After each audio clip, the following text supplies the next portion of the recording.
ஹல்லேலூயா. சர்வ வல்லமையுள்ள எங்கள் தேவனாகிய கர்த்தாவே, நன்றியோடு ஸ்தோத்தரிக்கிறோம். இந்த காலை வேளையிலே உம்முடைய திவ்ய பிரசன்னத்தை நாங்கள் வாஞ்சிக்கிறோம் ஆண்டவரே. எங்கள் நடுவிலே நீர் பெரியவராய் எழுந்தருளுவீராக. உம்முடைய ஆண்டவரே வார்த்தையை எங்கள் மத்தியிலே நீர் திருவுளம் பெற்றுவீராக. அதரிசனமான ராஜனாக எங்கள் நடுவிலே எழுந்தருளுவீராக. மகிமை அடைந்த நம்முடைய தூதர்கள் எங்க உலாவே வரட்டும் ஆண்டவரே. ஆண்டவரே, ஜனங்களுடைய இருதயம் திறந்திருக்கட்டும் ஆண்டவரே. ஆண்டவரே, அவருடைய செவிகள் திறந்திருக்கட்டும் ஆண்டவரே. உடைய வார்த்தையை தியானிக்கும் பொழுது எங்களுக்கு ஆண்டவரே ஒரு பெரிய ஆண்டவரே ஸ்தோத்திரங்க ஆவியில அனல் மூட்டி எழுப்புகிறதான ஒரு உன்னத அனுபவத்தை எங்களுக்கு நீர் கட்டளையிடுவீராக. ஆண்டவரே, எங்கள் ஆத்துமாவிற்கு தேவையான வார்த்தையை நீர் தாரும் ஆண்டவரே.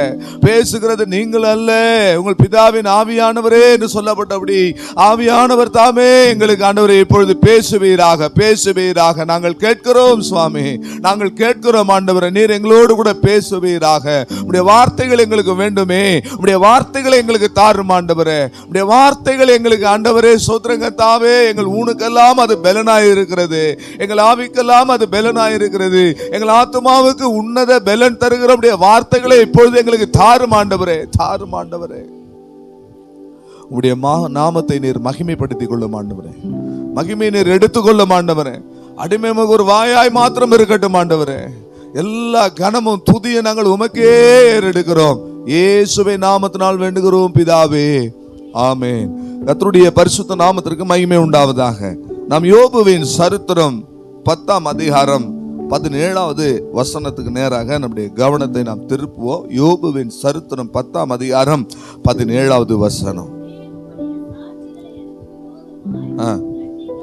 நீர் உம்முடைய சாட்சிகளை எனக்கு விரோதமாய் இரட்டிக்க பண்ணுகிறீர், என் மேல் உம்முடைய கோபத்தை அதிகரிக்க பண்ணுகிறீர். போராட்டத்தின் மேல் போராட்டம் அதிகரிக்கிறது. கர்த்தருடைய நாமத்துக்கு மகிமை உண்டாவதாக. இந்த வார்த்தைகளை சொல்லுகிற ஒரு மனுஷனை பாருங்கள். அவன் ஒரு உத்தமன். உத்தமனுடைய வார்த்தை என்ன? போராட்டத்தின் மேல் போராட்டம் அதிகரிக்கிறது. ஒரு சன்மார்க்கனுடைய வார்த்தை போராட்டத்தின் மேல போராட்டமா இருக்கு. ஒரு நீதிமானுடைய வார்த்தை இது போராட்டத்தின் மேல போராட்டம். தேவனுக்கு பயப்படுகிற ஒரு மனுஷனுடைய வார்த்தை போராட்டத்தின் மேல போராட்டம். பொல்லாப்பை விட்டு விலகுகிற ஒரு மனுஷனுடைய வார்த்தை போராட்டத்தின் மேல போராட்டம். நீர் உம்முடைய சாட்சியை இரட்டிக்க பண்ணுகிறீர், உம்முடைய கோபத்தை என் மேல அதிகரிக்கிறீர். போராட்டத்தின் மேல போராட்டம். தேவனுக்கு பயந்த ஒரு மனிதனுடைய வாயிலிருந்து வருகிற ஒரு வார்த்தை ரொம்ப ஆச்சரியமா இருந்தது. ஆண்டவரே யோபுவை குறித்து சொன்ன சாட்சிகளை நீங்கள் அறிவீர்கள். யோபுவின் சரித்திரத்தினுடைய முதல் அதிகாரத்திலேயே ஊத்ஸ் என்னும் தேசத்திலே யோபு என்னும் பேர் கொண்ட மனுஷன் இருந்தான். அவன் தேவனுக்கு பயந்து, அவன் உத்தமன், நீதிமான், சன்மார்க்கன், தேவனுக்கு பயந்து பொல்லாப்பை விட்டு விலகுகிறவனுமாக இருந்தான். கர்த்தர் சாட்சி கொடுக்கிறாரு, என் தாசனாகிய யோபுவை போல ஒருவன் பூமியிலேயே இல்லை என்று ஆண்டவரே என்ன செய்யறாரு? சாட்சி கொடுக்கிறார். மனசாட்சியின் காலத்துல வாழ்ந்த இந்த யோபுவை குறித்து ஆண்டவரே சாட்சி சொல்றாரு, என் தாசனாகிய யோபுவை போல ஒருவனையும் பூமியில, இந்த முழு பூமியிலேயும் ஒருத்தனையும் நான் என்ன செய்யல, பார்க்கல. அப்படிப்பட்ட ஒரு மனுஷனுடைய வாயிலிருந்து வருகிற வார்த்தையை பாருங்க. இன்றைக்கு அநேகருடைய வாழ்க்கையில போராட்டத்தின் மேல போராட்டம் இருக்கிறது. போராட்டம் இல்லை என்கிற மனிதனை உலகத்துல பார்க்கவே முடியாது. எனக்கு எந்த ஒரு போராட்டமும் இல்லை என்று சொல்லக்கூடியவர் யாராக இருக்கக்கூடுமோ? இந்த சபையில யாராக இருக்க முடியுமா? எல்லாருக்கும் வாழ்க்கையில போராட்டம். சிலருக்கு வாழ்க்கையே தொடங்கினதுல இருந்து வாழ்க்கையை முடிக்கிற வரைக்கும் போராட்டமா இருக்கு. என்னுடைய கூட வேலை செய்கிற ஒரு அருமையான சகோதரன், அவர் ஒரு இந்து மனுஷன். அவர் ஒரு நாள் பேசும்போது சொன்னார், எனக்கு இப்ப ஞாபகம் வருது, என்னுடைய ஜாதகத்துல என்னமோ ஒரு வார்த்தை சொன்னாரு, பூட்டாரமா பூரமா ஏதோ ஒண்ணு, யாருக்கா தெரியுமா? விசுவாசம் யாரும் பாக்குறது இல்லையோ? தோத்துரும். அவர் நட்சத்திரத்துல ஏதோ ஒண்ணு இருக்கான் அவர் ஜாதகத்துல. அதனால வாழ்க்கை முடிகிற வரைக்கும் எதையானாலும் பெற்றுக்கொள்ளணும் அப்படின்னா, எதையாவது அடையணும்னா போராடணும். கடைசி வரைக்கும் நான் போராடணும். அதான் என் தலையில எழுதிருக்கு அப்படின்னு சொன்னான். அவன் சொன்னதுல இருந்தே அவனுக்கு சுவிசேஷத்தை நான் சொல்லியிருக்கிறேன். அல்லேலூயா. கடந்த நாட்கள்ல ஒரு வாட்ஸ்அப்ல ஒரு குறுந்தகவல் வந்தது. அதை பார்த்தபோது அதுல ஒரு ஊழியக்கார் சொல்றாரு, நம்மளுடைய எல்லா ஜாதகமும் பைபிள்ல இருக்கு. இன்னும் விசேஷமா சொன்னீங்கன்னா நீதிமொழிகள்ல 31 அதிகாரம் இருக்கு. நீங்க எந்த டேட்ல பிறந்தீங்களோ அந்த டேட்ல இருக்கிற அதிகாரத்தை போய் வாசித்து பாருங்க. அதாவது 31 அதிகாரம் இருக்கா, 31 நாள் இருக்கு. அதனால நீங்க ஒரு பிறந்த நாள் இருக்குல்ல, இப்ப நான் வந்து ஆகஸ்ட் 20ஆம் தேதி நான் பிறந்திருக்கிறேன். உங்க ஜாதகத்தை நீங்க பார்க்கணும்னா அந்த டேட்ல 20வது அதிகாரத்துல போய் பாருங்க அப்படின்னு. எனக்கு இதுல நம்பிக்கை இல்லைன்னு வச்சுக்கோங்க. அவர் ஜனங்களை உற்சாகப்படுத்துறதுக்கு அவர் சொல்றாரு, நீங்க பைபிளை எந்த அதிகாரத்தை படிச்சீங்கனாலும் உங்களோட அதை ஒப்பிட்டு நீங்க படிச்சீங்கன்னா அது உங்களுக்கு சூட்டபிள் ஆகும். அல்லேலூயா. முழு வேதாகமும் அப்படிதான் இருக்கு. அல்லேலூயா. நான் சொல்லி போய் ஆகஸ்ட் 20 போய் வாசித்து பார்த்தேன். எல்லா வசனமும் எனக்கே பேசுற மாதிரி இருக்கு. ஆமென். அதனால சிலருக்கு வாழ்நாள் முழுவதும் போராட்டம். பிறந்ததுல இருந்தே என்ன செய்வாங்க, போராடிட்டு இருப்பாங்க. 2 பிள்ளைகள் வயிற்றில் இருந்தது. 2 பிள்ளைகளை ஒன்றோடு ஒன்று என்ன செய்தது, போராடிட்டு இருக்கு. அவன் வெளியே வரும்போதும் போராட்டம். தாயினுடைய வயிற்றில் இருந்து வெளியே வரும்போது ஒருத்தன் இன்னொருத்தன் காலை பிடிச்சிட்டே வரான், போராடிட்டு இருக்கிறான். அவனுடைய போராட்டம் தேவனோடு கூட என்ன செய்யறான், போராடுறான். ஆண்டவரே சொல்றாரு, தேவனோட மனுஷனோட போராடி மேற்கொண்டாய். அந்த போராட்டம் எப்படிப்பட்டது, ஒரு வேதாகமத்துல எப்படி போட்டிருந்தாங்க, மல்யுத்தம் பண்ணானா. மல்யுத்தம்னா இப்ப போடுற மல்யுத்தம் கிடையாது.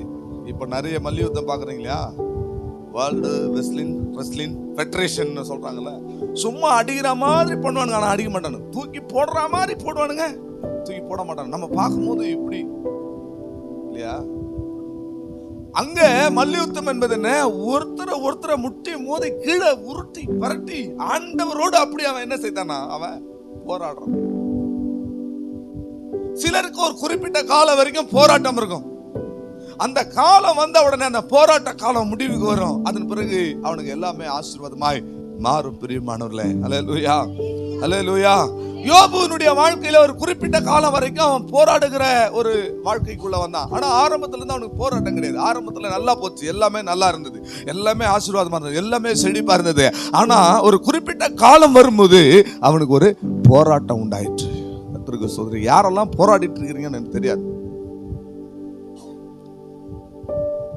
சிலர்லாம் இந்த வார்த்தையை சொன்ன உடனே என் வாழ்க்கையை தான் ஆண்டவர் இன்னைக்கு பேசுறாரு போல் இருக்கு, ஒரே போராட்டமா இருக்கு. வேதத்துல நம்ம பிரசங்கியினுடைய புஸ்தகம் 3ஆம் அதிகாரத்தை நீங்க வாசித்து பாத்தீங்கன்னா ஒவ்வொன்றுக்கும் ஒவ்வொரு காலம் உண்டு. அதுல நீங்க பாத்தீங்கன்னா 28 காலங்களை அங்க நம்ம பார்க்கலாம். ஒவ்வொன்றுக்கும் ஒவ்வொரு காலம் உண்டு.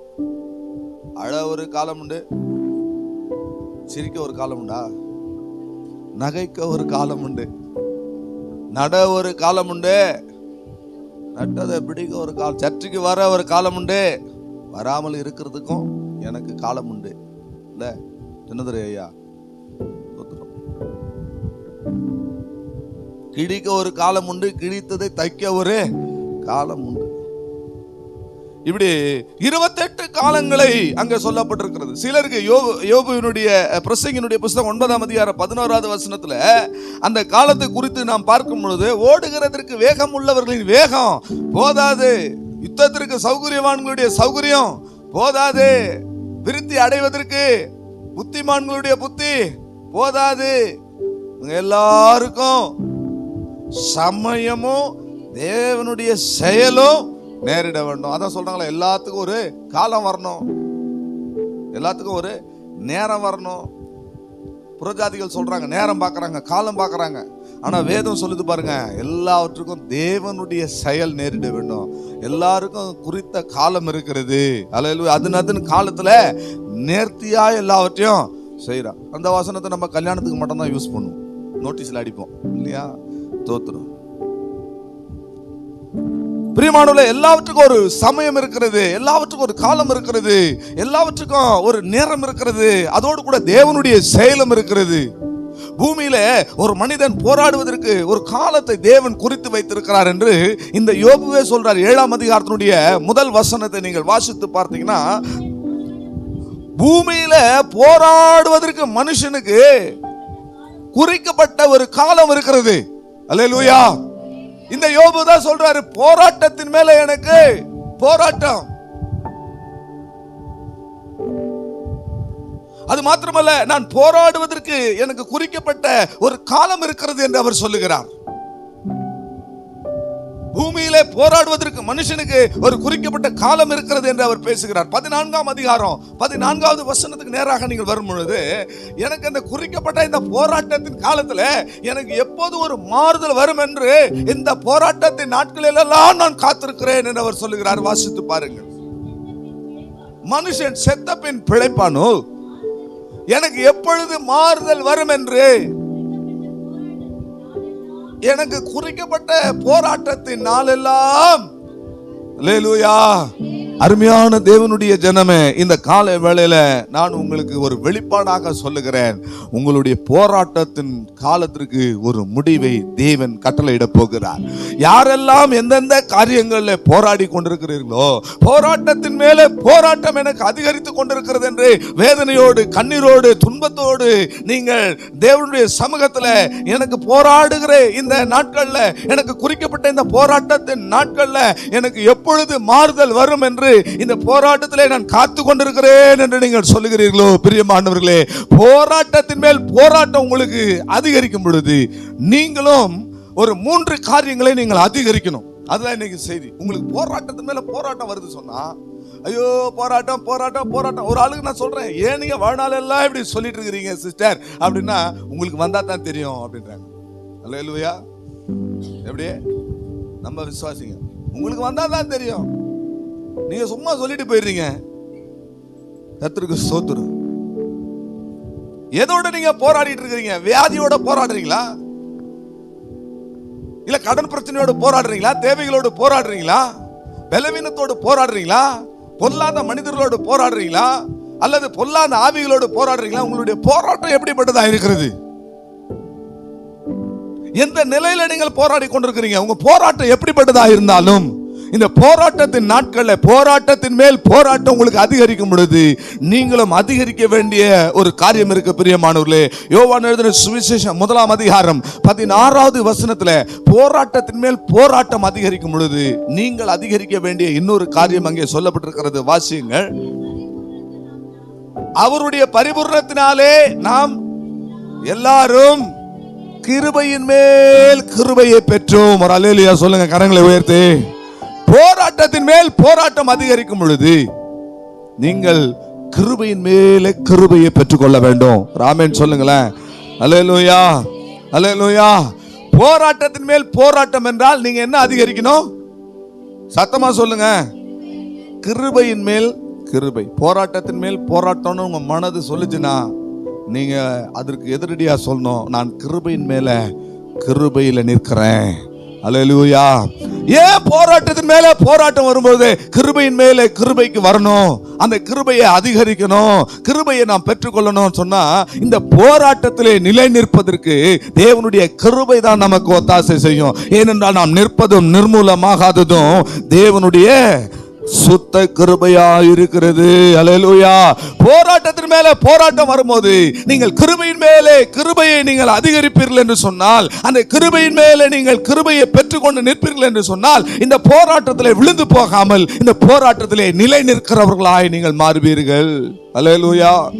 எப்பெல்லாம் உங்க மனசு போராட்டம்னு சொல்லுதா, அப்பெல்லாம் அம்மு சிஸ்டர் சொல்லணும், கிருபை.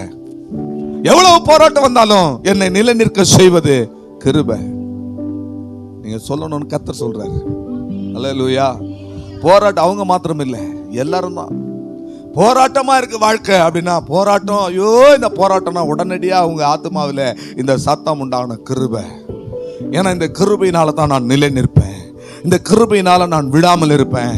இந்த கிருபையினால நான் என்ன செய்வேன்? நிலைத்து நிற்பேன். அல்லேலூயா. கிருபை நம்மை நிலை நிற்க செய்கிறது. பிரியமானவர்களே, போராட்டத்தில் பின்வாங்கி போகாமல், விழுந்து போகாமல் நம்மை நிலை நிற்க செய்கிறது இந்த கிருபை. இரண்டாவது நீங்கள் அதிகரிக்க வேண்டிய ஒரு காரியம் 2 கொரிந்தியர் 3:18 வசனத்துக்கு வரும் பொழுது, போராட்டத்தின் மேல் போராட்டம் வரும் பொழுது நீங்கள் இரண்டாவதாக அடைய வேண்டிய ஒரு காரியம் 2 கொரிந்தியர் 3:18 வசனம்.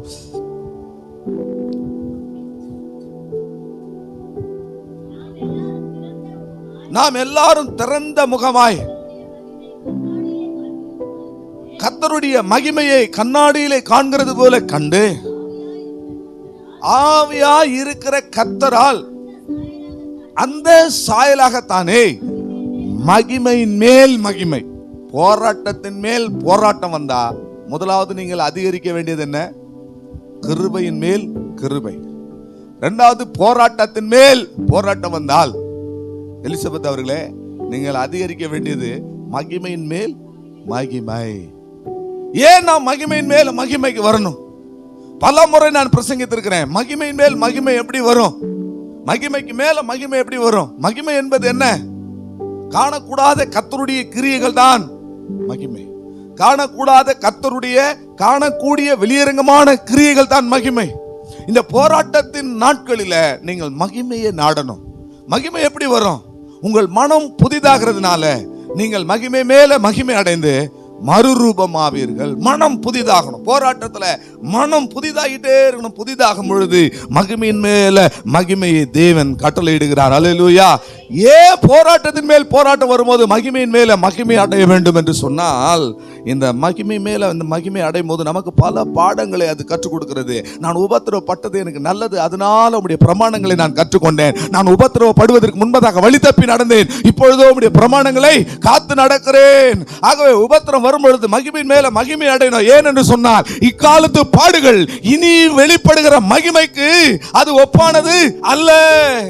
கொஞ்ச காலம் பாடு அனுபவிக்கிற உங்களை தேவன் சீர்படுத்தி ஸ்திரப்படுத்தி பலப்படுத்தி நிலைநிறுத்துவாராக. இந்த உபத்திரவங்கள் நமக்கு மகிமை கொண்டு வருகிறது. அல்லேலூயா, அல்லேலூயா. இனி வருகிற இந்த உபத்திரவமானது, இந்த போராட்டத்தின் மேல் போராட்டமானது பிரியமானவர்களே நமக்கு மறுபடியும் நமக்கு மகிமையை கொண்டு வருகிறது. இந்த காலத்து பாடுகள் இனி வரப்போகிற மகிமைக்கு ஒப்பிடத்தக்கவைகள் அல்ல என்று வேதம் சொல்லுகிறது. கர்த்தருக்கு ஸ்தோத்திரம். ஏனென்று சொன்னால், இப்பொழுது படுகிற உபத்திரவம் அதி சீக்கிரத்தில் நீங்கும். இந்த லேசான உபத்திரவம் அது அதிக கன மகிமையை கொண்டு வருகிறது என்று வேதம் சொல்லுகிறது. ஆகவே இன்றைக்கு சரீரத்திலே பாடுபடுகிறீங்களா? இன்றைக்கு உங்கள் ஆவி ஆத்மாவிலே ஒரு பாடு இருக்கிறதா? ஊழியத்திலே குடும்பத்திலே பாடுபட்டு கொண்டிருக்கிறீங்களா? போராடி கொண்டிருக்கிறீர்களா? இனி உங்களுக்கு நித்திய கன மகிமையை அது கொண்டு வருகிறது. ஆகவே நீங்கள் போராட்டத்தின் மேல போராட்டம் அதிகரிக்கும் பொழுது மகிமையின் மேல மகிமை என்ன செய்ய வேண்டும்? அதிகரிக்க வேண்டும். அடுத்ததாக நாம இன்க்ரீஸ் பண்ண வேண்டிய, போராட்டத்தின் மேல் போராட்டம் வரும் பொழுது அடுத்தது நாம அதிகரிக்க வேண்டிய காரியம் 84ஆம் சங்கீதம் 7வது வசனம்.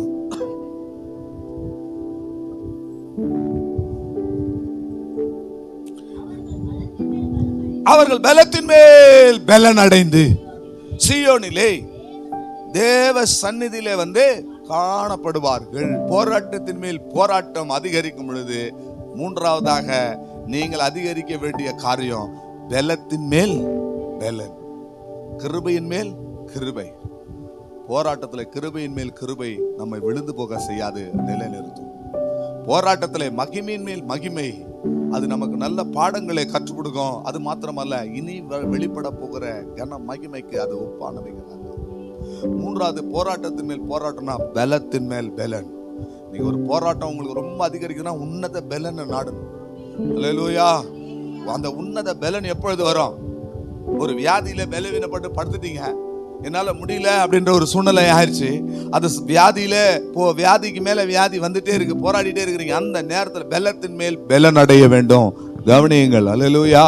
பலத்தின் மேலே பலன் அடைய வேண்டும். எப்படி அந்த பலன் உண்டாகும்? என்னை பலப்படுத்துகிற கிறிஸ்துவினாலே எல்லாவற்றையும் செய்ய எனக்கு பலன் உண்டு என்கிற அந்த விசுவாசமும் நம்பிக்கை நமக்குள்ள பெருக வேண்டும். போராட்டத்தின் மேல் போராட்டம் வரும்போது பலத்தின் மேல் என்ன செய்யணும்? பலன் அடையணும். நீ ஆபத்துல சோர்ந்து போவாயானால் உன்னுடைய பலன் என்ன செய்யும்? குறுகி போகும். ஒரு ஆபத்துல என்ன செய்யக்கூடாது? சோர்ந்து போக கூடாது. ஐயோ இப்படி ஆயிடுச்சு சோர்ந்து போக கூடாது. அந்த நேரத்துல பலத்தின் மேல் அந்த பலன் எப்படி வரும்? அது அபிஷேகத்தின் மூலமாக வரும். காண்டாமிருகத்துக்கு ஒத்த பலன், என் பலனை காண்டாமிருகத்துக்கு ஒத்த பலன் என்று வேதம் சொல்லுகிறது பிரியமானவர்களே. ஆகவே இந்த பலன் எப்படி வரும்? கர்த்தருக்கு காத்திருக்கிறவர்கள், கர்த்தருக்கு காத்திருக்கிறவர்கள் என்ன செய்வாங்க? புது பலன் அடைவார்கள். வெயிட் பண்ணுங்க, கர்த்தருக்காக வெயிட் பண்ணுங்க. ஆண்டவருடைய செயலுக்காக, அவருடைய சமயத்துக்காக, அந்த குறித்த காலத்துக்காக வெயிட் பண்ணுங்க.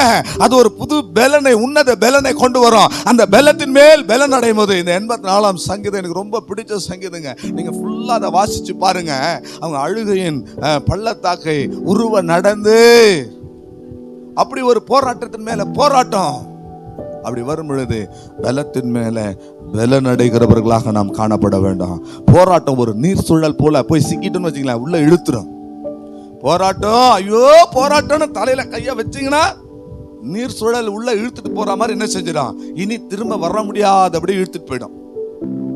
அதனால எழுந்துருங்க, பலன் அடையுங்க. கர்த்தருக்கு ஸ்தோத்திரம். வெற்றி நடை போடுங்க. ஆண்டவருக்காக நீங்க போராட்டத்தில் இருந்து நீங்க வெளியே வரணும்னு சொன்னா, நீங்க போராட்டத்தின் மேல் போராட்டம் அதிகரிக்கும் பொழுது நீங்கள் கிருபையின் மேலே கிருபையை பெற்றுக்கொள்ள வேண்டும். போராட்டத்தின் மேல் போராட்டம் வரும் பொழுது மகிமையின் மேலே மகிமையை பெற்றுக்கொள்ள வேண்டும். போராட்டத்தின் மேல் போராட்டம் வரும் பொழுது பலத்தின் மேல பலன் அடைந்தால்தான் தேவனுடைய சந்நிதியிலே வந்து நிற்க முடியும். 84ஆம் சங்கீதம் 7வது வசனம் அதைத்தான் சொல்லுகிறது பிரியமானவர்களே. நம்ம இன்னைக்கு போராட்டம் சொன்ன மனுஷர்களோடு போராடி கொண்டிருப்பாங்க. எந்த மெசேஜை எடுத்தாலும் ஒரே சப்ஜெக்ட் தான் நம்ம வந்துடுறோம். ஏன்னா வாழ்வியல் அதுதான். நமக்கு வேதம் சொல்றது மனுஷிக வாழ்வில் நாம திருத்திக் கொள்ள வேண்டிய காரியங்களை நாம என்ன செய்யணும்? திருத்திக்கணும். இன்னைக்கு போராட்டம்னு பார்க்கும்போது பாருங்க, ஒரே குடும்பத்தில் போராடிட்டு இருக்கிறாங்க. புருஷன் மனைவியோடு போராடிட்டு இருக்கு, மனைவி புருஷனோட போராடிட்டு இருக்குது, பிள்ளைகள் பெற்றோரோட போராடுது, உடன் பிறந்தவர்கள் சகோதர சகோதரிகளோட என்ன செய்யறாங்க? போராடிட்டு இருக்கிறாங்க. ஒரு அடி நிலத்துக்காக கோர்ட்டு வாசல்ல அண்ணனும் தம்பியும் நின்று என்ன செய்யறாங்க? போராடுறாங்க. ஒண்ணுமே இல்லாத காரியத்துக்காக எல்லா சகோதரர்கள் எல்லாம் போராடிட்டு இருக்கிறாங்க. ஒரு சின்ன விஷயம்தான். கர்த்தருக்கு ஸ்தோத்திரம். அன்பினுடைய மிகுதினாலேயே சிலர் போராடின்னு இருக்கிறாங்க. நான் யோசித்து பார்த்தேன், ஒரு சிலருக்குள்ள இருக்கிற போராட்டத்தை. ஒண்ணுமே இல்லையே இப்படி போராடிட்டு இருக்கிறாங்கன்னா, ஒவ்வொருத்தருக்குள்ள அந்த அன்பின் பிரவாகம் ரொம்ப மிகுதியா இருக்கு. அதனாலதான் அவங்க போராடிட்டு இருக்கிறாங்க. இதெல்லாம் நீங்க தேவனிடத்துல வைக்கணும். இந்த அன்பை எல்லாம் எங்க வைக்கணும்? ஆக்சுவலாக இன்னைக்கு பேச வேண்டியதே என்ன தெரியுங்களா? நான் ஒரு வீட்டுக்கு போயிருந்தேன் ஜெபம் பண்ணுறதுக்கு. அந்த வீட்டினுடைய காம்பவுண்டில் அன்பின் சிகரம்னு அந்த வீட்டுக்கு பேர் வச்சுருந்தாங்க. ஸோ இதை பார்த்த உடனே எனக்கு இதிலிருந்து ஒரு மெசேஜ் எடுக்கணும் அப்படின்னு சொல்லி வேற ஒரு மெசேஜை நான் எடுத்தேன். அதை தான் இன்றைக்கி கொடுக்கணும்னு இருந்தேன். ஆனால் அதை இந்திரா நகரில் நான் பேச போகிறேன். என்னமோ எனக்கு இதை குறித்து இங்கே பேசணும்னு எனக்கு ஒரு வாஞ்சையாக இருக்குது பிரியமானவர்களே. அல்லேலூயா, அல்லேலூயா. பாருங்க, நம்முடைய போராட்டம் மாம்சத்தோட ரத்தத்தோடும் அல்ல, துரைத்தனங்களோடும் அதிகாரங்களோடும் பிரபஞ்சத்தின் லோகாதிபதிகளோடும் அந்தகார வல்லமைகளோடும் தான் நமக்கு போராட்டம் இருக்கிறது. எபேசியர் 6ஆம் அதிகாரம் 12வது வசனம் அதைத்தான் சொல்லுகிறது. ஏனெனில் மாம்சத்தோட ரத்தத்தோட போராட்டம் இல்லை என்பது என்ன? இருங்க, மாம்சத்தோட ரத்தத்தோட போராட்டம் இல்லை என்பது என்ன? மனுஷரோட நமக்கு போராட்டம் இல்லைன்னு சொல்லுது. ஆனா நீங்க யார் கூட போராடிட்டு இருக்கீங்க? யார் கூட போராடுறீங்க? சொல்லுங்க. உங்களை மாதிரி மிமிகிரி பண்ண ஆரம்பிச்சிட்டேன்னு நினைக்கிறேன். மாம்சத்தோட ரத்தத்தோட ஏன் போராடுறீங்க? மனுஷரோட சொல்லிட்டீங்க. ஆனா இன்னும் ஆழமா சொல்லட்டுமா? மாம்சத்தோட போராட்டம் என்ன தெரியுமா? புருஷன் மனைவி, இவளின் எலும்பின் எலும்போ மாம்சத்தின் மாம்சமா இருக்கிறான். இந்த சத்தியம் என்னைக்கு எனக்கு உணர ஆரம்பிச்சதா, அன்னையோட என்னோட மாம்சத்தோட நான் போராடுறதே விட்டேன். உங்களுக்கு புரியல இல்ல? ஒரே போராட்டம் தான். நான் கொஞ்சம் வேகமா வருவேன், எல்லாத்திலையும் ரொம்ப ஸ்பீடா வருவேன். அவங்க அப்பதான் அப்படியே ஆடி அசைஞ்சு பொறுமையா வருவாங்க. பூமிக்கே வலிக்காது, அப்படியே நடப்பாங்க. காத்துல அப்படியே வருவாங்க. ஒரே போராட்டமா இருக்கும். டென்ஷன் ஆயிடும். ஊழியத்து போன இவ்வளோ ஸ்லோவா கிளம்பிட்டு இருக்கிற, இவ்வளோ தாமதம் பண்ணிட்டு இருக்கிறேன்னு. அப்புறம் தான் வசனம் சொல்லிச்சு, மாம்சத்தோட உங்களுக்கு மாம்சம்னு சொல்லும் போது புருஷன் மனைவி. ரத்தத்தோட போராட்டம் என்ன தெரியுங்களா? அக்கா தங்கச்சி, அண்ணன் தம்பி, பிள்ளைங்க, இதெல்லாம் ரத்தம். இதோட நம்ம என்ன செய்யக்கூடாது? நம்முடைய போராட்டம் அங்க கிடையாது. ஆதியாகமத்துல 30ஆம் அதிகாரம் 8-9 வசனத்தை நீங்க வாசித்து பார்த்தீங்கன்னா, அங்க ராகேல் சொல்றாங்க, என் சகோதரியோட நம்ம மகா போராட்டமாய் போராடி பிள்ளையை பெத்தேன். ஒரு பிள்ளை பெத்துட்டாலாம். இவ்வளவு நாள் பிள்ளை இல்லாம இருந்தது. அவ பிள்ளையை பெத்துட்டு ஒன்னொன்னா பேர் வச்சுக்கிறான். இப்போது நான் கர்த்தரை துதிப்பேன் யூதான்னு பேர் வைக்கிறான். அப்படி இப்படின்னு பேர் வச்சுனா இவ பார்த்துனே தான். இது அவன் மட்டும் ஆசீர்வாதமா இருக்கிறாள், நான் எப்படி இருக்கிறேன் பார்த்தியா? இது ஒரு போராட்டம். என் சகோதரியோட நான் மகா போராட்டமா போராடி ஒரு பிள்ளையை பெற்றேன். அது பிரியமானவர்கள, மாம்சத்தோட ரத்தத்தோட நமக்கு என்ன கிடையாதுங்க. இன்னைக்கு தீர்மானம் பண்ணுங்க, உங்களுக்கு போராட்டங்க கிடையாது. கர்த்தருக்கு ஸ்தோத்திரம். ஏன் தேவன் இந்த போராட்டங்களை நமக்கு அனுமதிக்கிறார்? ஏன் ஆண்டவர் நம்முடைய வாழ்க்கையில் இந்த போராட்டங்களை அனுமதிக்கிறார்? நான் ஏற்கனவே சொன்னது போல, கொஞ்ச காலம் பாட அனுபவிக்கிற நீங்கள் இனி நித்திய கன மகிமையை பெற்றுக்கொள்வீர்கள். உங்களுக்கு ஒரு நித்திய கன மகிமை. எவ்வளவுக்கு எவ்வளவு போராடுறீங்களோ அவ்வளவுக்கு அவ்வளவு நித்திய கன மகிமை வருது. ஆமென் சொல்லுங்களேன். அல்லேலூயா. அந்த நீங்க நினைச்சீங்கன்னா இந்த போராட்டம் உங்களுக்கு ரொம்ப சந்தோஷமா இருக்கும். ஆமென். அல்லேலூயா. இன்னைக்கு ஒரு சகோதரி நல்லா போராடி ஐயோ என்னுடைய, நாங்கள் மற்றவங்களாம் சொல்லுவோம், ஐயோ அந்த சிஸ்டர் ரொம்ப பாவம், இவ்வளோ போராடுறாங்க. ஆனால் நாளைக்கு பாருங்க, ஒரு நித்திய அவங்க மகள் நல்ல ஒரு யூனிஃபார்மை போட்டு சப் இன்ஸ்பெக்டராகவே எஸ்ஐயாவே டிஎஸ்பியாவோ நிற்கும் போது எல்லாம் சல்யூட் அடிக்க போகிறோம் நம்ம சபையில். அப்போ அந்த போராட்டம் நித்திய கன மகிமையை கொண்டு வந்திருக்கோம். விசுவாசிக்கிறவங்க ஒரு அல்லேலூயா சொல்லுங்களேன். நான் சபையிலிருந்து பேசும்போது அந்த கர்த்தருடைய வார்த்தையை ரிசீவ் பண்ணுங்க. ஒரு சகோதரர் சொல்றாரு, நீங்க என் பேரை சொல்லி என்ன டார்கெட் பண்ணி திட்டினா கூட நான் ரொம்ப சந்தோஷப்படுவேன். ஏன்னா இங்க இருந்து வர வார்த்தைகள், தேவனிடத்திலிருந்து வர வார்த்தைகள் நான் பெற்றுக்கொள்றேன். அதனால ரிசீவ் பண்ணுங்க. எல்லாருக்கும் தான் இன்னைக்கு நீங்க பாடு அனுபவிக்கிறீங்க, இனி போராடிட்டு இருக்கிறீங்க. ஒரே போராட்டமா இருக்கு. எந்த பக்கமும் எந்த திசையை திரும்பினாலும் உங்களுக்கு போராட்டமா இருக்கு சொன்னா, இனி அந்த போராட்டம் உங்களுக்கு நித்திய கன மகிமையை பெறும்படி, அல்லேலூயா அல்லேலூயா, அதி சீக்கிரத்துல நீங்கும். இந்த லேசான உபத்திரவம் அது நித்திய கன மகிமையை உண்டாக்குகிறது. என்றைக்கு அழியாத கன மகிமையை அது உண்டாக்குகிறது. ஆகவே எந்த போராட்டமா இருந்தாலும் நீங்க சோர்ந்து போக கூடாது. போராட்டத்தின் மேல் போராட்டம் வரும் பொழுது நீங்க கிருபையின் மேல கிருபையை தரித்து கொள்ளணும். போராட்டத்தின் மேல் போராட்டம் வரும் பொழுது மகிமையின் மேல மகிமையை தேவனிடத்தில் கேட்கணும். போராட்டத்தின் மேல போராட்டம் வரும் பொழுது பலத்தின் மேல பலனை நீங்க கேட்கணும். பிரியமானவர்களே, அல்லேலூயா. நாம் போராட வேண்டிய சில காரியங்களை பைபிள் சொல்லுது. இவ்வளவு நேரம் நம்ம போராட்டத்தை குறித்து நம்ம பார்த்துட்டு இருந்தோம். ஆனா நான் உண்மையாகவே போராட வேண்டிய சில காரியங்களை வேதம் நமக்கு கற்றுக் கொடுக்கிறோம். வேகமாய் நாம் அதை மாத்துறோம். இப்பதான் நம்ம மெசேஜுக்கே நம்ம போகிறோம். கர்த்தருக்கு ஸ்தோத்திரம். பாருங்கள் பிரியமானவர்களே, எபிரேயர் 12ஆம் அதிகாரத்தினுடைய 4வது வசனத்துக்கு நேராக நாம் பார்க்கும் பொழுது அங்க என்ன சொல்லப்பட்டிருக்கிறது? பாவத்திற்கு விரோதமாய் போராடுகிறதில் ரத்தம் சிந்தப்படத்தக்கதாக இன்னும் நீங்கள் எதிர்த்து போராடவில்லையே, எதிர்த்து நிற்கவில்லையே. நாம போராட வேண்டிய போராட்டம் என்ன? இவ்வளவு நேரம் போராட்டத்தின் மேல் போராட்டம் அதிகரிக்கிறது. இந்த போராட்டத்துல எல்லாம் வாழ்வியல் போராட்டங்களுக்கெல்லாம் நாம என்ன செய்யணும் நான் சொன்னேன். ஆனா வேதம் ஒரு தேவனுடைய பிள்ளை போராட வேண்டிய சில காரியங்களை சொல்லுது. முதலாவது நாம எதை எதிர்த்து போராடணும்? பாவத்தை எதிர்த்து நாம என்ன செய்யணும்? போராடணும். அல்லேலூயா. கரங்களை உயர்த்தி ஒரு அல்லேலூயா சொல்லுவோமா? அல்லேலூயா. பாவத்தை ஜெயிக்காம வேற எதை ஜெயித்தாலும் பிரயோஜனம் இல்லை. பாவம் ஒரு கொடிய சக்தி. பிரியமானவர்களே, எப்பொழுதும் ஒரு வாரம் நடந்துகிட்டே இருக்கும் நமக்குள்ள. எப்பொழுதும் ஒரு வாரம் டிக்ளேர் பண்ணிக்கிட்டே இருக்கும். கர்த்தருக்கு ஸ்தோத்திரம். இயேசுவுக்கு வெளியே இருந்து போராட்டங்கள் இருந்தது. வெளியில இருந்து தான் அவருக்கு போராட்டம். அவருக்கு உள்ள அவருக்கு போராட்டம் இல்லை. ஆனா நமக்கு உள்ளேயே போராட்டம் இருக்கு. நம்ம உள்ளேயே என்ன செய்யும்? நம்மளை தூண்டிக்கிட்டே இருக்கும். ஏதாவது ஒன்று தேவனுக்கு விரோதமான காரியங்களை என்ன செய்யும்? நம்முடைய மனது மண்டலத்தில், நம்முடைய ஆவி மண்டலத்தில், நம்முடைய சரீர மண்டலத்தில் ஏதாவது ஒரு யுத்தம் நடந்துகிட்டே இருக்கும். ஒரு போராட்டம் நம்மளை டுஷ் பண்ணிகிட்டே இருக்கும், நம்மளை டெம்ப்ட் பண்ணிகிட்டே இருக்கும், நம்மளை தூண்டிகிட்டே இருக்கும். கர்த்தருக்கு ஸ்தோத்திரம். பிரியமானவர்களே, பாருங்க, அதனால தான் பவுல் அப்போஸ்தலன் சொல்றாரு, நிர்பந்தமான மனுஷன் நான், யார் என்ன இந்த மரண சரீரத்தை நின்று சொல்ல மாட்டீங்களா? ரோமர் 7ஆம் அதிகாரத்தை நீங்க வாசித்து பார்த்தீங்கன்னா தெரியும். நிர்பந்தமான மனுஷன் நான், நன்மை செய்ய வேண்டும் என்ற விருப்பம் என்னிடத்தில் இருக்கிறது, ஆனால் நன்மை செய்வதோ என்னிடத்தில் இல்லை. ஆனபடினால நான் விரும்புகிற நன்மையை செய்யாமல் விரும்பாத பாவத்தையே நான் செய்கிறேன். யார் சொல்றது? யோசித்து பாருங்க. பவுல் அப்போஸ்தலன் சொல்றார். பவுல் அப்போஸ்தலன் யாரு? சாதாரணமான ஒரு ஊழியக்காரர். அவர் சொல்ற வார்த்தை பாருங்க. நன்மை செய்ய வேண்டும் என்ற விருப்பம் என்னிடத்துல இருக்கு. அதாவது என்ன? நான் பரிசுத்தமா ஜீவிக்கணும் அப்படின்னு விருப்பம் இருக்கு, எல்லாருக்கும் பரிசுத்தமா ஜீவிக்கணும்ன்ற விருப்பம் எல்லாருக்கும் இருக்கு. ஆனா ஜீவிக்க முடியல. அதான் சொல்ற, ஜீவிக்க முடியல. ஏன் முடியல? என்னுடைய சரீரத்திலே, என் சரீரத்தின் அவயவங்களிலே போராடுகிற பாவ பிரமாணம் ஒன்று இருக்கிறது. ரோமர் 7ஆம் அதிகாரம் ரொம்ப அற்புதமான ஒரு அதிகாரம். என்ன பாவத்தோட நான் என்ன செய்யறேன்? இப்ப போராடிட்டே இருக்கிறேன்.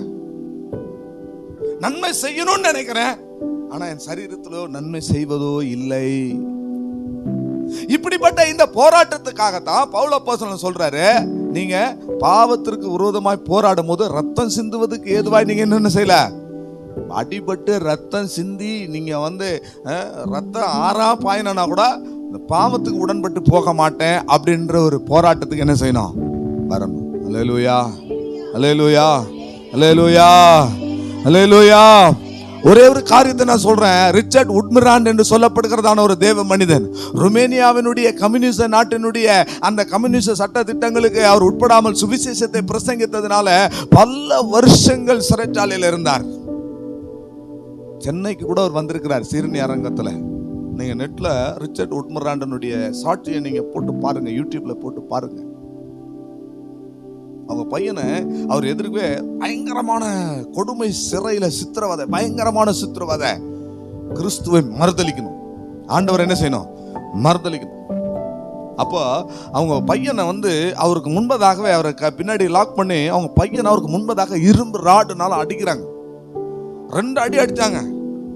முதல் அடியில நான் ஆண்டவரை மறுதலிக்க மாட்டேன், அல்லேலூயா, ஆண்டவரை விட்டு விலக மாட்டேன். 2வது அடி அடிச்ச உடனே அவனுக்கு ரத்தம் ஆறா பாய ஆரம்பிச்சிருச்சு. ரிச்சர்ட் உட்மிராண்ட் தன்னுடைய மனதுல மறுதளிச்சிடலாம், ஏன்னா தன்னுடைய சொந்த மகன், மறுதளிச்சிடலாம், கிறிஸ்துவை விட்டு விலகிடலாம் அப்படின்ற தீர்மானத்துக்கு வந்துட்டாரு. அதுக்கு அந்த நேரத்துல அவரு சரின்னு சொல்ற அந்த நேரத்துல அந்த பையன் சொல்றான், அப்பா இன்னும் ஒரே அடிதான் நான் செத்துருவேன், இன்னும் ஒரே அடியில நான் செத்துருவேன். நீங்க கிறிஸ்துவை மறுதலிச்சுட்டா இனி நம்ம சந்திக்கவே முடியாது, இனி நம்ம பார்க்கவே முடியாது. அந்த பையன் சொல்றான், அப்பா நீங்க மறுதலிச்சிடாதீங்க, இன்னும் ஒரு அடியில நான் மறுத்துருவேன், நித்தியத்துக்கு நான் போயிடுவேன் அப்படின்னு சொல்றான். பாவத்துக்கு எதிர்த்து போராடுகிற அந்த அனுபவம் எப்படி இருக்கு? இன்னைக்கு நம்ம எப்படி இருக்கிறோம் சொல்லுங்க? போராட்டமே ஆரம்பிக்கல, நம்ம பாவத்தோட என்ன செஞ்சிடறோம்? உடன்பட்டுறோம் இல்லையா? ஆகவே நாம் போராட வேண்டியது, உலகத்துல நீங்க எதெல்லாம் போராட்டம் நினைச்சிட்டு இருக்கிறீங்க, இங்க தேவனுக்காக வாழ்வது ஒரு போராட்டம். அந்த போராட்டத்துல நீங்க ரத்தம் சிந்துற ஒரு சூழ்நிலை வந்தாலும் இனி பாவத்துக்கு நான் உடன்பட மாட்டேன்னு சொல்லி என்ன செய்யணும்? பாவத்துக்கு விரோதமாக எதிர்த்து நீங்க என்ன செய்யணும்? போராடணும்.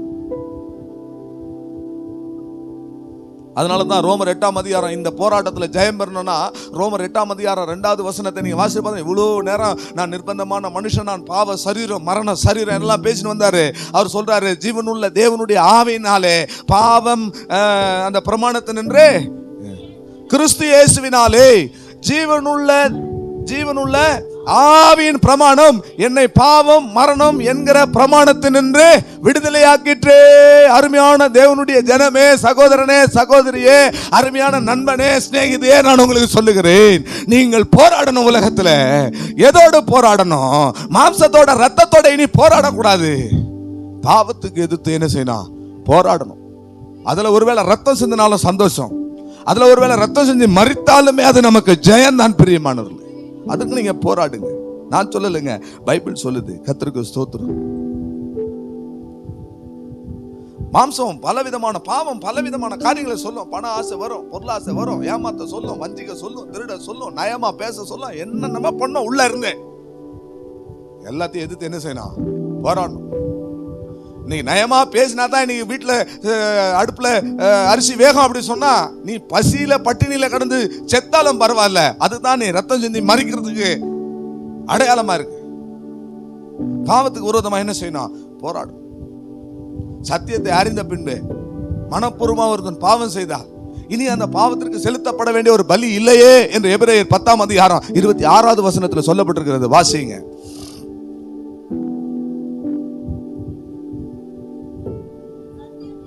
சத்தியத்தை அறியும் அறிவை அடைந்த பின்பு நாம் மனப்பூர்வமாய் பாவம் செய்தவர்களாய் இருந்தால் பாவங்களின் நிமித்தம் செலுத்தத்தக்க வேறொரு பலி. இப்ப சத்தியத்தை அறிந்த பின்பு நம்ம மனப்பூர்வமா பாவத்தை எதிர்த்து போராடாத, பாவத்திலே இருந்து அந்த பாவத்தை சத்தியத்தை அறிந்த பின்பு பாவம் செய்தால் மறுபடியும் இயேசு என்ன செய்ய மாட்டாரு, பலியாக மாட்டாரு.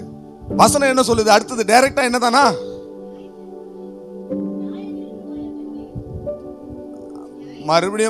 மறுபடியும் ஒரு பலி இல்லை இந்த பாவத்திற்கு. அதனால டைரக்டா என்னதான் சொல்லுங்களேன், நீதியும் நியாயத்தீர்ப்பை மட்டும்தாங்க பிரியமானவர்களே.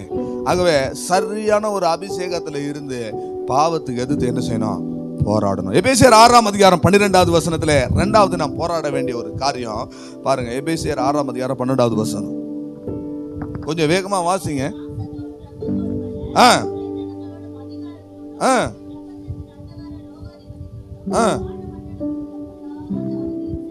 கர்த்தருக்கு ஸ்தோத்திரம். இப்ப ரெண்டாவது, ஒன்று நாம் பாவத்துக்கு விரோதமாய் போராடணும். ரெண்டாவது, பொல்லாத ஆவிகளோட என்ன செய்யணும், போராடணும்.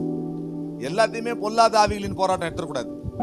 சிலர் எதுக்கு எடுத்தாலும் பொல்லாத ஆவியின் போராட்டம், பொல்லாத ஆவியின் போராட்டம்.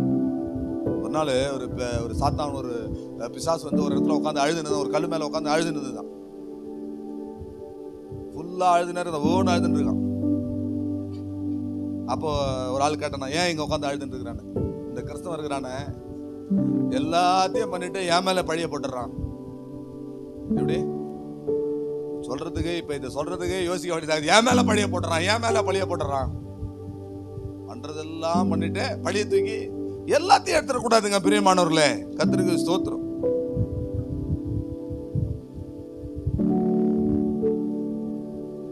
பிசாசனுடைய போராட்டம் எப்ப இருக்கும் தெரியுங்களா? நீங்க ஏதாவது ஒரு பிரதிஷ்டை எடுத்தீங்கன்னு வச்சுங்களேன், அப்ப வருவான். ஜெபம் பண்ணணும் அப்படின்னு ஒரு தீர்மானம் எடுத்தீங்கன்னா போராட்டம் ஸ்டார்ட் ஆகும். உபவாசம் பண்ணணும்னு ஏதாவது போராட்டம் தீர்மானம் பண்ணீங்கன்னா போராட்டம் ஸ்டார்ட் ஆயிடும்.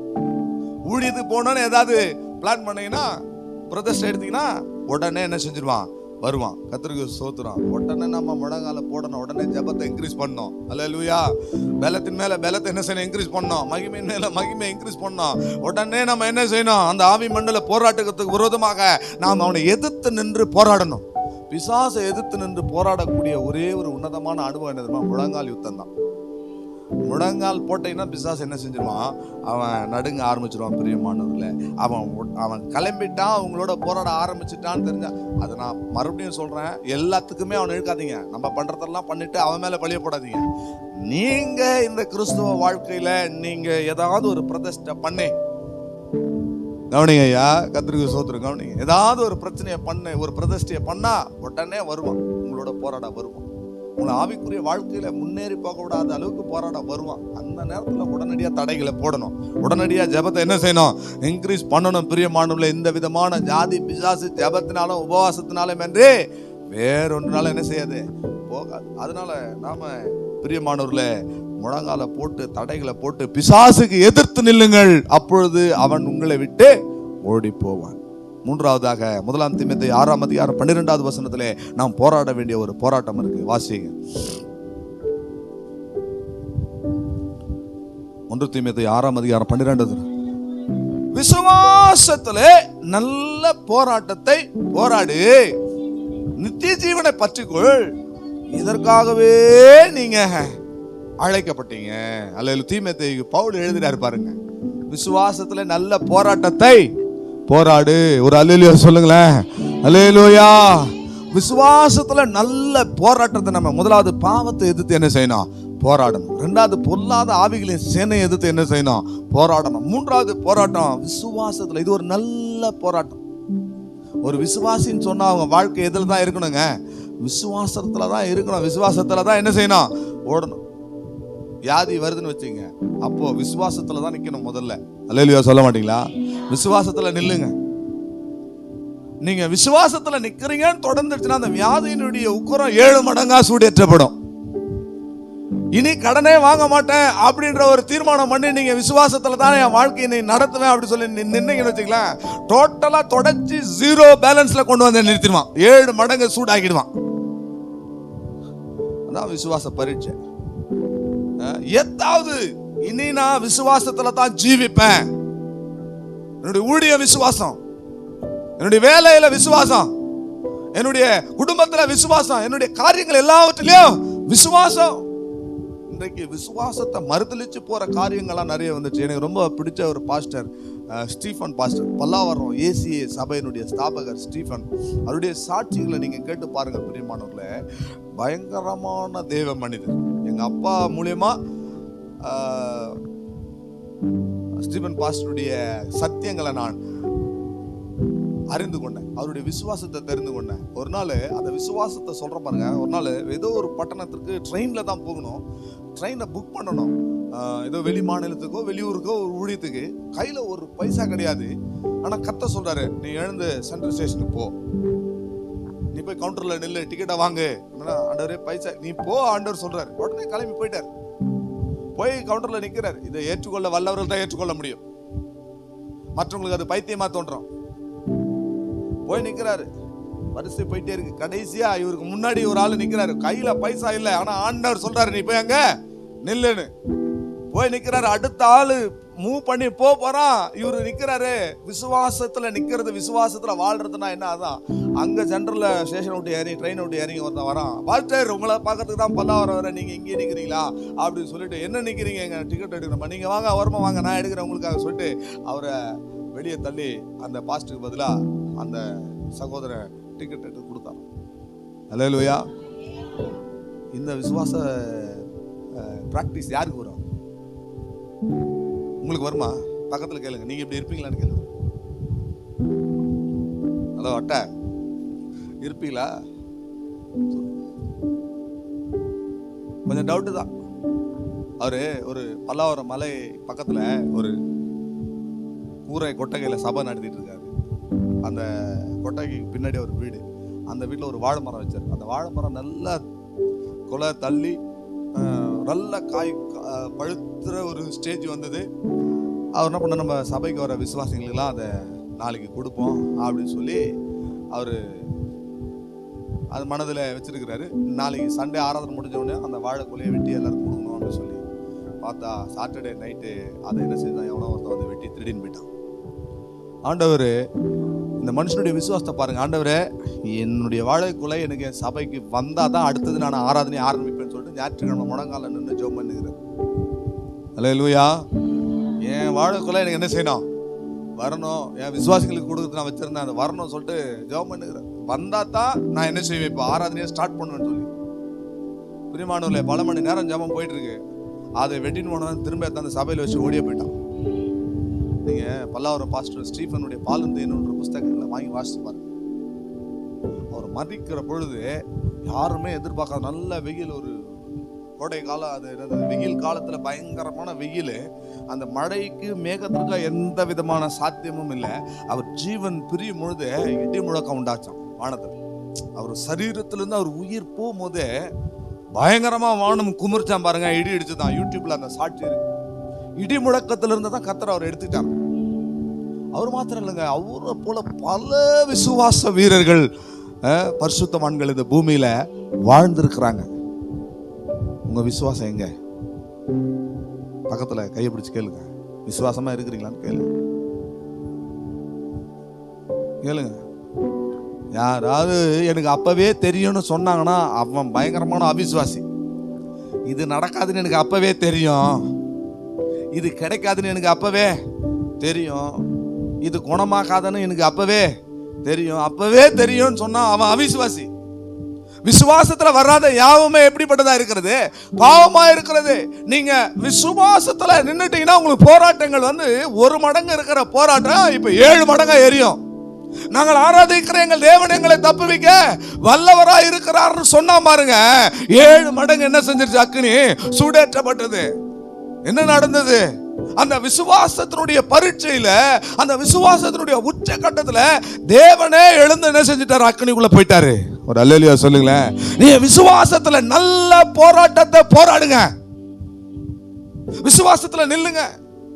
இல்லாதவைகளை இருக்கிறது போல அழைக்கிற தேவன். விசுவாசம் என்பது என்ன? நம்ம கண்களால காண முடியாது, ஆனா தேவன் அதை உனக்காக வச்சிருக்கிறார். அல்லேலூயா, அல்லேலூயா. விசுவாசம் என்பது என்ன? காணப்படாதவைகளுடைய நிச்சயமா இருக்கிறது. தேவனை ஒருவனும் ஒரு காலம் கண்டதில்லை. அந்த தேவன் இருக்கிறார் என்பதை தான் நம்ம என்ன செய்யறோம், முழு மனதா நம்ம நிச்சயித்திருக்கிறோம். அதான் விசுவாசம்.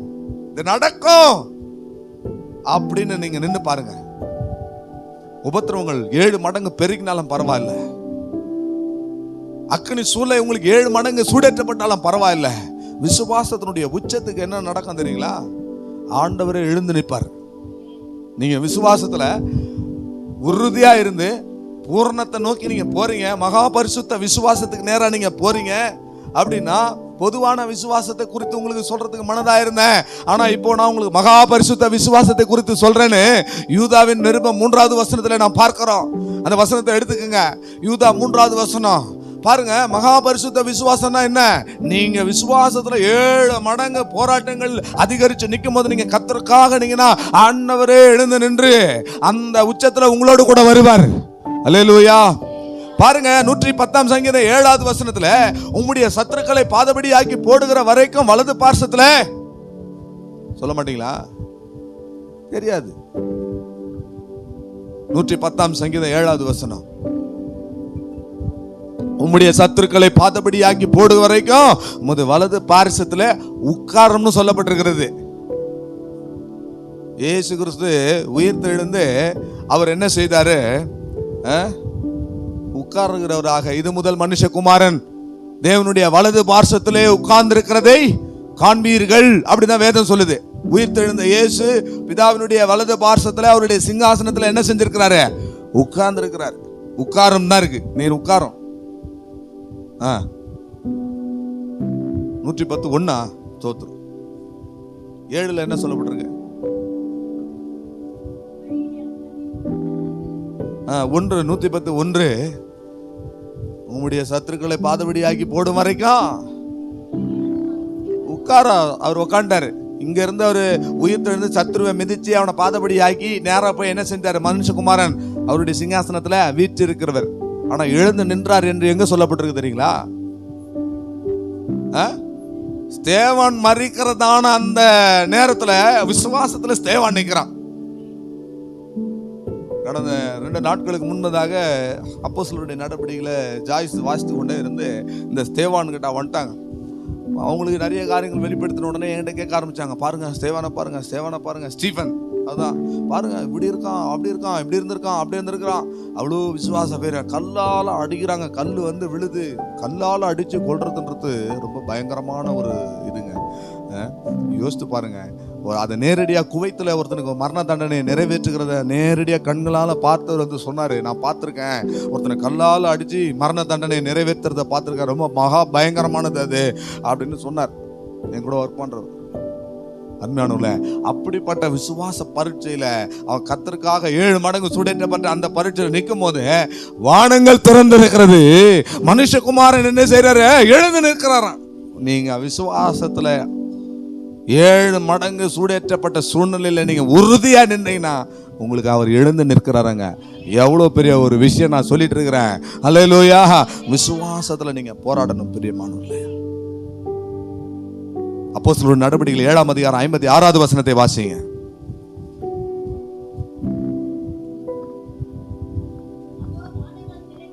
வானங்கள் திறக்கிறதையும் மனுஷகுமாரன் தேவனுடைய வலது பார்சத்திலே நிற்கிறதையும் அல்லேலூயா சொல்லுங்களேன். விசுவாசத்துல நல்ல போராட்டத்தை போராடினா ஆண்டவர் அங்க எழுந்து நிற்பதை நீங்க பார்ப்பீங்க. உங்களுக்காக அவர் எழுந்து நிற்பார். அல்லேலூயா.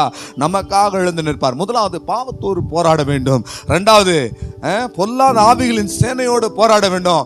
3வது விசுவாசத்துல என்ன செய்யணும்? போராடணும் பிரியமானவர்களே. 1 தீமோத்தேயு 6:12 11:12 நீங்க குறித்து கொள்ளுங்க. அதுல சொல்றாரு போராடுன்னு சொல்றாரு. ஆனா 2 தீமோத்தேயு 4ஆம் அதிகாரம் 7வது வசனத்துக்கு நேராக வரும்போது 2 தீமோத்தேயு 4ஆம் அதிகாரம் 7வது வசனத்துக்கு வரும் பொழுது நல்ல போராட்டத்தை போராடினேன், விசுவாசத்தை நான் காத்துக்கொண்டேன் என்று அவர் சொல்லுகிறார். போராடுன்னு சொன்னவரு நான் போராடினேன் என்றவரு சொல்றாரு பிரியமானவர்களே. ஆகவே நாம போராட வேண்டிய போராட்டம் என்னதுங்க சொல்லுங்க. எல்லாரும் ஒரு தீர்மானம் பண்ணுங்க. ஆராதனை, ஆண்டவரே இனி நான் மனுஷரோட போராட மாட்டேன், சொந்த பந்தங்களோட போராட மாட்டேன், யாரோட போராட மாட்டேன், நான் விசுவாசத்துல போராடுவேன்னு சொல்றவங்க கரங்களை உயர்த்தி ஒரு அல்லேலூயா சொல்லுங்களேன். அல்லேலூயா. நான்காவதாக 1 தெசலோனிக்கேயர் 2 அதிகாரம் 2வது வசனம்.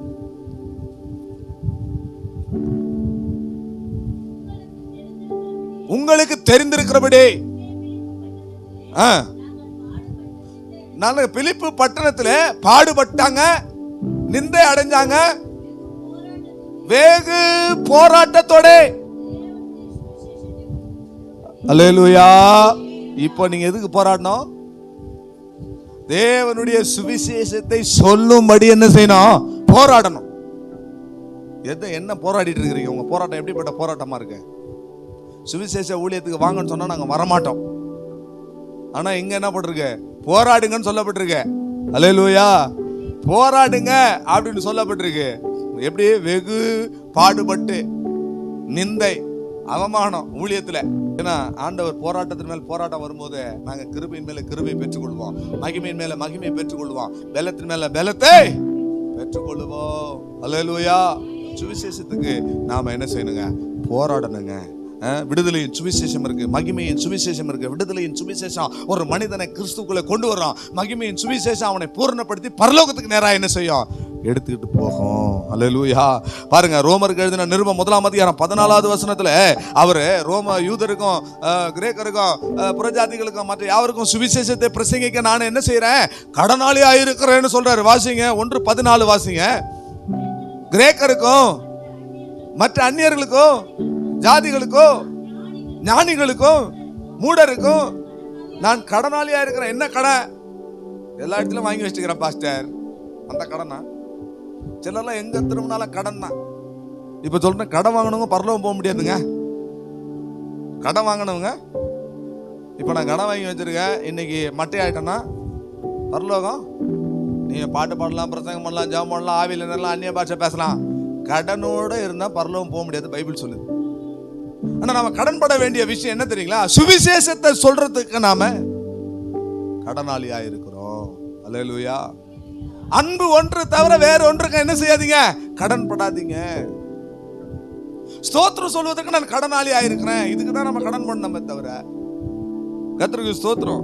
15வது வசனத்தை பாருங்க. என்னால் என்ற மட்டும் நான் சுவிசேஷத்தை பிரசங்கித்தேன் என்று அவர் சொல்றார். வாசிங்க. ஆகையால் என்னால் என்ற மட்டும் சுவிசேஷத்தை, ஒரு அல்லேலூயா சொல்லுங்களேன். சுவிசேஷம் யாருங்க சொல்றீங்க நீங்க? உங்க போராட்டம் எதுல இருக்கணும்? சுவிசேஷம் சொல்றதுல தான் போராடணும். இது வரைக்கும் நானும் பார்க்கிறேன். நேற்று தினத்துல வெகு நேரம் நான் ஜெபிச்சிட்டு இருந்தேன். வெகு நேரம் நான் ஒரு சகோதரரோட பேசிட்டு இருந்தேன். பாருங்க, கூட படிக்கிறவங்களுக்கு சுவிசேஷம் சொல்ல மாட்டேன்றோம். வேலை செய்யும் போது கூட இருக்கிறவங்களுக்கு சுவிசேஷத்தை சொல்ல மாட்டேன்றோம். ஆனா சிலருக்குலாம் பாருங்க, சுவிசேஷம் எப்படியாவது என்ன செய்யணும்? மற்றவங்களுக்கு சொல்லணும். போராடுறான். ஒரு அம்மா சாட்சி சொல்றாங்க, சுவிசேஷத்தை ஆட்டோல போயிட்டு இருக்கிற அந்த ஆட்டோக்காரனுக்கு சுவிசேஷம் சொல்லணும் அப்படின்னு ஒரு தாகம் வந்தது. அவன் பார்த்தா ஃபுல்லா மாலையும் கழுத்துல எல்லாம் போட்டு பயங்கர ஒரு விக்கிரகாராதனக்காரனா. இவங்கிட்ட சுவிசேஷம் சொன்னா இவன் நம்மளுக்கு சண்டை போடுவான், கோச்சிக்க போறான் சொல்லிட்டு போனை எடுத்து யார்கிட்டயே பேசுற மாதிரி, ஏண்டி ஆண்டவர் தாண்டி எனக்கு அற்புதம் செஞ்சாரு, ஆண்டவர் போல ஒரு தெய்வம் இல்லை, இயேசுதான் பாவத்தை மன்னிக்கிறார், இயேசுதான் அவனை ரட்சிக்கிறார், உன் கண்ணீரை துடைப்பாரு யார்கிட்டயோ பேசுற மாதிரி அந்த ஆட்டோக்காரனுக்கு சுவிசேஷத்தை சொல்றாங்க. ஆனா நம்மளால ஏன் மற்றவங்களுக்கு சொல்ல முடியல? ஒரே ஒரு நபர், உங்க கூட படிக்கிறவங்க, உங்க நண்பர்கள், உங்க சிநேகிதன் யாராவது ஒருத்தருக்கு சுவிசேஷத்தை சொல்லி அவனை கிறிஸ்துக்குள்ளே கொண்டு வந்து அவனை தேவ ராஜ்யத்துக்கு ஆயத்தம் பண்ணன்னு சொல்றவங்க கரங்களை உயர்த்தி காட்டுங்க. கர்த்தர் உங்களை ஆசீர்வதிப்பார். ஏன் நம்மளால சொல்ல முடியல சுவிசேஷத்தை? நீங்க போராடல. சுவிசேஷம் சொல்றதுக்கு ஒரு போராட்டம் உங்களுக்கு உண்டாயிருக்கணும் பிரியமானவர்களே. நீங்க அப்படி பண்ணிருந்தீங்கன்னா நிறைய சபை நிரம்பி வழிஞ்சிருக்கும். உங்களுக்கு சுவிசேஷம் சொல்றதே பெரிய போராட்டமா இருக்கு எங்களுக்கு. ஏன்னா நீங்க எல்லாம் சுவிசேஷத்தை தான் விரும்புறீங்க, சத்தியத்தை பூரணத்தை நீங்க விரும்புறது இல்லை. 1 கொரிந்தியர் 15 அதிகாரம் 32வது வசனத்தை வாசிக்கும் பொழுது 5வதாக நாம் போராட வேண்டிய ஒரு விஷயம். 1 கொரிந்தியர் 15 அதிகாரம் 32வது வசனம்.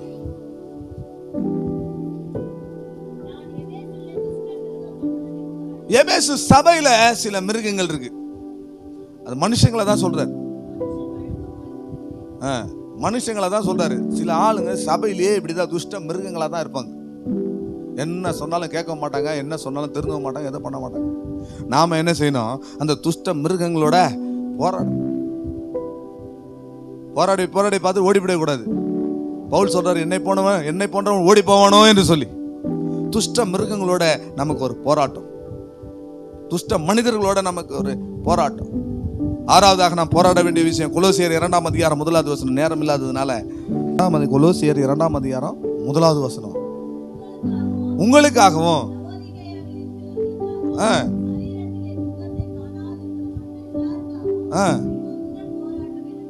கர்த்தருக்கு ஸ்தோத்திரம். ஏன்னா உங்களால எனக்கு ரொம்ப போராட்டமா இருக்கு அப்படின்னு என்ன சொல்றாரு பவுல் சொல்றாருங்க. உங்களால எனக்கு ரொம்ப போராட்டமா இருக்கு அப்படின்னா என்ன அர்த்தம்னா, மற்றவர்களுக்காக நாம பிரயாசப்படும் போது, ஜெபிக்கும் பொழுது அந்த போராட்டங்கள் நமக்கு என்ன செய்யும், கடந்து வரும். ஆமா இருக்கணும். நீங்க ஒருத்தருக்காக ஜெபம் பண்றீங்கன்னா அவங்களுடைய போராட்டங்கள் எப்படிப்பட்ட போராட்டங்கள் என்பதை அறிந்து என்ன செய்யணும், நீங்க அதை எதிர்த்து நீங்க இப்ப என்ன செய்யணும், ஜெபம் பண்ணணும். அல்லேலூயா சொல்லுங்களேன். அல்லேலூயா. அதை எதிர்த்து என்ன செய்யணும், ஜெபம் பண்ணணும். ஒரு வீட்டுக்கு போய் நானும் ஜாய்ஸும் ஜெபம் பண்ண போனோம். ஜெபம் பண்ணிட்டு இருந்தோம். அந்த அம்மாவுக்கு இருந்த பிரச்சனை கொஞ்ச நேரத்தில் இவங்களுக்கு வந்துருச்சு. அவங்க என்ன பிரச்சனையில் ஜெபம் பண்ணது கூப்பிட்டாங்களோ கொஞ்ச நேரம் அந்த வீட்டை விட்டு வெளியே வரத்துக்குள்ள அவங்க கிளியர் ஆயிட்டாங்க. ஆனால் இவங்களுக்கு அந்த பிரச்சனை வந்துருச்சு. மறுபடியும் வீட்டில் வந்து வீட்டுக்குள்ளே போகிறதுக்கு முன்னாடி நின்று கையை உயர்த்தி ஜெபம் பண்ணி, ஆண்டவரே இதை நாங்கள் என்ன செய்யறோம், இந்த போராட்டத்தை நாங்கள் ஜெயம் எடுக்கணும். மற்ற எல்லாருக்காக, முகம் தெரியாத மற்ற எல்லாருக்காக நான் என்ன செஞ்சுட்டு இருக்கிறேன், இப்போ போராடிட்டு இருக்கிறேன். கடைசியாக ரோமர் 15:32 வாசிங்க. ரோமர் 15:32.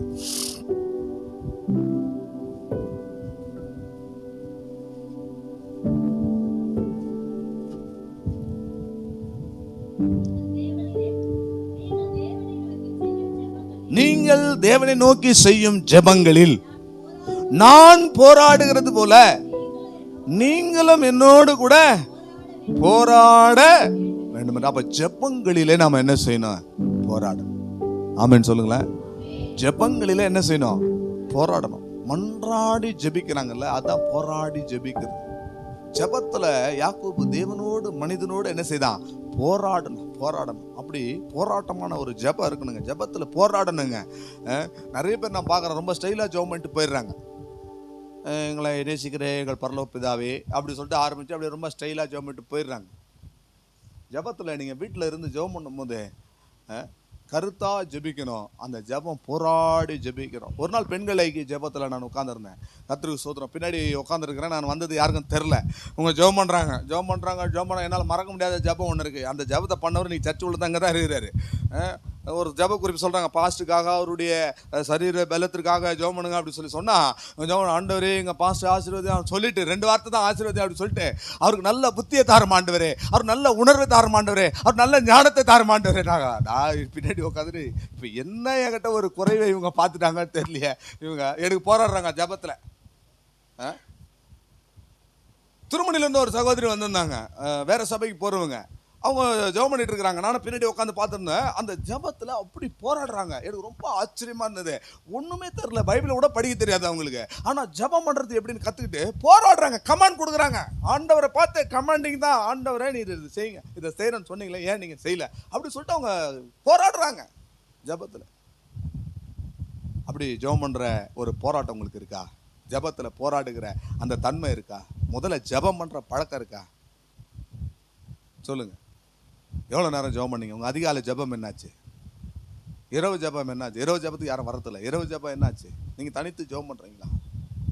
ஜெபங்களில் போராடுங்க பிரியமானவர்களே. போராட்டத்தின் மேல் போராட்டம் அதிகரிக்கும் பொழுது கிருபையின் மேலே கிருபை, போராட்டத்தின் மேலே போராட்டம் அதிகரிக்கும் பொழுது மகிமையின் மேலே மகிமை, போராட்டத்தின் மேலே போராட்டம் அதிகரிக்கும் போது பலத்தின் மேல பலன். கொஞ்ச காலம் பாட அனுபவிக்கிற நீங்கள் இனி நித்திய கன மகிமையை பெற்றுக் கொள்வீர்கள். அதி சீக்கிரத்தில் நீங்கள் இந்த லேசான உபத்திரவம் இனி நித்திய கன மகிமை அது உண்டாக்கும். நீங்கள் பாவத்துக்கு எதிராக நீங்கள் போராட வேண்டும் பிரியமானவர்களே. பொல்லாத ஆவிகளுக்கு விரோதமாய் போராட வேண்டும். விசுவாசத்தில் போராட வேண்டும். சுவிசேஷ ஊழியத்தில் நீங்கள் போராட வேண்டும். அதற்காக போராட வேண்டும். சபையிலே துஷ்ட மிருகங்களோடு என்ன செய்ய வேண்டும்?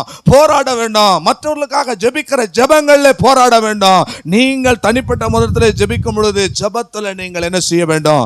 போராட வேண்டும். இப்படி நீங்க போராடினீங்கன்னா, யோபு சொல்றாரு, போராட்டத்தின் மேல போராட்டம் அதிகரிக்குதுன்னு சொன்னா, இந்த போராட்டத்தில் நீங்க வெற்றி சிறக்கும் பொழுது ஆசீர்வாதத்துக்கு மேல ஆசீர்வாதம், அதான் இரட்டிப்பான ஆசீர்வாதம்.